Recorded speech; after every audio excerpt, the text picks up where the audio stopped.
Joining me in the studio now is Abdul-Mumuni Abiola, the son of the late Chief MKO Abiola, the winner of the 1993 presidential election in Nigeria. Many thanks for joining us. Thank you for having me.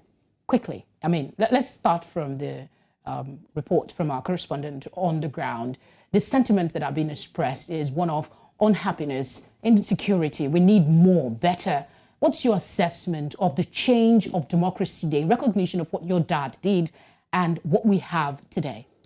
First of all, I want to express my condolences to your correspondent, Bernard. I'm so sorry that you had to have tear gas in your eyes. I don't think anybody deserves to have the security services that are supposed to protect them use the weapons that we paid for against us. You know, these are supposed to be in defense of the people.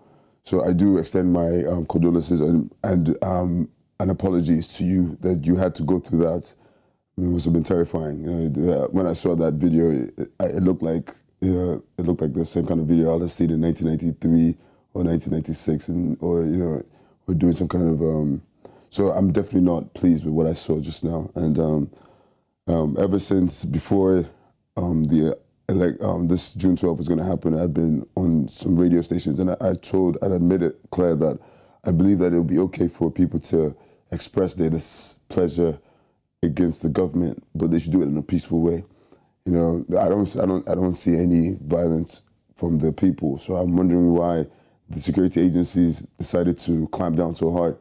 I'll probably need to know more about the situation and what was happening and so I would like to hear from maybe somebody in the police force to tell us more about the situation on hand right now, because this is not what I would like to see. I would like to have seen a peaceful protest where the police were more chaperones. Yeah. Across the country, there's been protests, like you're very aware. Most of it has been largely peaceful, but then you have this seeming use of force when you use canister to disperse. People's eyes are watery. What's your thinking? Like, this day was declared in commemoration of what your father was able to accomplish. When you look at the scenario now and the situation that Nigeria is in as we commemorate Democracy Day, do you think that much has changed? Well, there's definitely a lot has changed. And we cannot lie that not much. A lot has changed. For one, I believe what we're seeing today is new, because people coming out saying on live TV that if you can't solve our problems, please excuse us. Very simple. The message is simple. And I think this is the message. You know, as a leader and as a politician, you go seeking for your people's support and votes. If you're not able to address their needs, you don't have any business being there. It's very simple. So I totally agree with everything that was said. I don't believe that anything that first gentleman said and everybody else that your correspondent talked about was faulted. They were actually perfectly right. In a democracy, this is what should be expected. Leadership are supposed to take a cue from the followership. With that being said, I said we're not in the same place we're in. Yes, we're not. Because I see like popular mass movement and geared towards a goal. So what I'm proposing is, yes, we can go and protest on the street. We can do that and we see the results, right? Or we can assemble ourselves together, collectively discuss the way forward for the youth and whatever like problems like insecurity. We just have a conference, but not necessarily like a national. I'm thinking of just calling youth organizations to my house and we can hash out some of these decisions. Okay, so some of the things you're talking about, you know, there is a bigger consciousness when it comes to agitating for rights. But has that really translated to a democratic society? Even today, that person was talking about insecurity and was talking about the economy. People are still poor. And of course, the most recent is the ban on Twitter. We'll come to that if we have a little more time. But I just want you to, you know, what do you think your father would be saying to the government of today as regards the state of affairs of this country? First of all, we all know the problems of Nigeria. This is purely greed. Simple. Like, it is true, Nigeria is a wealthy country. Let's not even talk about the mineral resources. No, I'm talking about human resources. Abiola was just one out of 211 million as this count, just one. So guess how many Abiolas could have been made if it was properly cultivated and groomed and protected. So what I'm just trying to say in general is, I think Nigeria's days, like the better days ahead of us. But what we need to do is, first of all, engage in the system. I don't want to see any more of those pictures I've seen again. What I intend and what I suggest that we do is to rally around each other, discuss the issues, and come 2023 with one voice, decide who will lead us. Then, once we actually engage with the system, then we can now request for the dividends of democracy. Because the way I see it, we have states that might have, let's say, 20 or let's say 2 million people who have voters cards. And then the elections are held and the winner has maybe 300,000 votes. What happened to the 2 million people? Why come they're not voting? So I encourage the National Assembly to incorporate technology in the voting system. Let's do it in a way that we don't even have to go to the polling booth. On my phone, I can vote on my phone. When you do that, you have first of all removed the insecurity in that whole voting process. The voter inducement is reduced substantially, because now I'm in my privacy of my own home.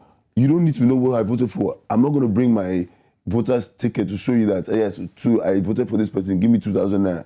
And I also want to encourage our people, do not sell your vote, no matter the circumstance. If somebody gives you money, that person doesn't have your interest at heart. My father said, give somebody a fish. If I give you a piece of fish, you eat for one day. Teach that person how to fish, he will eat for the rest of his life. Exactly my point. These people are giving you a token, and then then you now suffer for the next 4 years. That's why we're complaining. We should resist collecting money from these elected officials. Okay, but let me quickly, I need to take your thoughts on this, because you are a young person living in this country. What is your thinking on government's decision? Because part of the placards that I saw sometime today was bring back our Twitter. Agreeably, the government is arguing that it's just a suspension, not an outright ban. What's your thinking on this? Okay, it's a two-sided. A coin has two sides. First side, on Twitter, there are a lot of people who use it for business. So there's a lot of money lost by young people who were just trying to make a way for themselves. So I'm really upset about that. If my father was alive, he'll be also upset, because any way a Nigerian can express themselves to their leadership should be encouraged. Anyway, we should even have more of Twitters. Even maybe Twitter in broken English, the ones that people can understand, or Twitter in Yoruba, Twitter in Hausa. That should be our goal. So we get them to express themselves. So the leadership can actually, on their phone, flip, oh, my bill, Timo Shelano, it wasn't a good bill. You get it impromptu. So I encourage the government to just do due diligence, have a discussion with Twitter. The parts that they are really maybe, that they may be a little bit dicey is maybe when the government has prescribed an organization as a terrorist organization. I think in that sense, the law of Nigeria should supersede, just in that sense. But I believe that, like you said, it's only a suspension. This is not an outright ban. Well, a lot of persons are worried that might become the case. But, I mean, do you think that this should be sustained, or that the government should, listen to the outcry against the suspension and release it? I'll give you an example. It was about 25 years before we did the investiture, before we even honored Abiola. And this was done by the Buhari's government. And there were other governments that came, they heard the cries, they did nothing. There was somebody from my father's area, he heard the cries, he did nothing. He put somebody else there, he heard the cries, he did nothing. He also put another person there, he heard the cries. Buhari came, he heard the cries, he did something. I believe the same way he heard the cries for the June 12, when we were agitating for it, he heard those cries. I believe he will hear these cries too. He will realize that there are actually more good Nigerians using Twitter to communicate with one another, to share ideas. than those that are using it to create dissenting voices. Not to drag this conversation, but quickly, I would like if you can say that in 30 seconds, because I still have one other question for you. The ban on Twitter itself doesn't seem to be stopping people from tweeting. You know, there is the allegation, even though the Attorney General of the Federation has come to say he's not saying that they're going to arrest people, but that threat hanging over people who still use it, should it be? No, we shouldn't threaten anybody. I don't believe in using threats to prove a point. So that's number one. But what I also say to Nigerian people, wherever you may be, yes, I understand that Twitter has become a pivotal and has become something that is germane to our lives. I totally understand that. But like I said, this has been suspended. And in the fact that it's been suspended, we're hearing noise. The Senate has already come out in support of reinstituting Twitter. I believe that we should take a deep breath and take a pause. I believe that this matter will be resolved sooner than later. So I know that, you know, so when you've been doing something for so long, it become a habit. It'll be hard to stop. But please, I would not encourage anybody in Nigeria to break any laws.